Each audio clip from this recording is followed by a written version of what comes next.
भगवान विष्णु ने श्री कृष्ण के रूप में देवकी और वसुदेव के घर में जन्म लिया था। उनका लालन पालन यशोदा और नंद ने किया था। इस अवतार का विस्तृत वर्णन श्रीमद् भागवत पुराण में मिलता है। कृष्ण हिंदू धर्म में विष्णु के अवतार हैं। हिंदू श्री कृष्ण को ईश्वर मानते हैं और उन पर अपार श्रद्धा रखते हैं। सनातन धर्म के अनुसार भगवान विष्णु सर्वपापहारी, पवित्र और समस्त मनुष्यों को भोग तथा मोक्ष प्रदान करने वाले प्रमुख देवता हैं। जब जब इस पृथ्वी पर असुर एवं राक्षसों के पापों का आतंक व्याप्त होता है, तब तब भगवान विष्णु किसी न किसी रूप में अवतरित होकर पृथ्वी के भार को कम करते हैं। वैसे तो भगवान विष्णु ने अभी तक 23 अवतारों को धारण किया।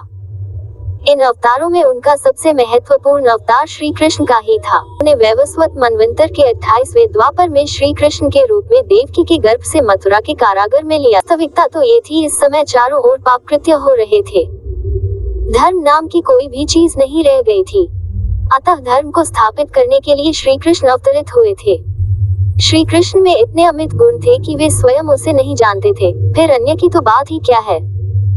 समस्त देवताओं में श्री कृष्ण ही ऐसे थे जो इस पृथ्वी पर 16 कलाओं से पूर्ण होकर अवतरित हुए थे। उन्होंने जो भी कार्य किया उसे अपना महत्वपूर्ण कर्म समझा। अपने कार्य की सिद्धि के लिए उन्होंने साम दाम दंड भेद सभी का उपयोग किया, क्योंकि उनके अवतीर्ण होने का मात्र एक उद्देश्य था कि इस पृथ्वी को पापियों से मुक्त किया जाए। अपने इस उद्देश्य की पूर्ति के लिए उन्होंने जो भी उचित समझा वही किया। उन्होंने कर्म व्यवस्था को सर्वोपरि माना। कुरुक्षेत्र की रणभूमि में अर्जुन को कर्म ज्ञान देते हुए उन्होंने गीता की रचना की, जो कलिकाल में धर्म में सबसे महत्वपूर्ण ग्रंथ माना जाता है।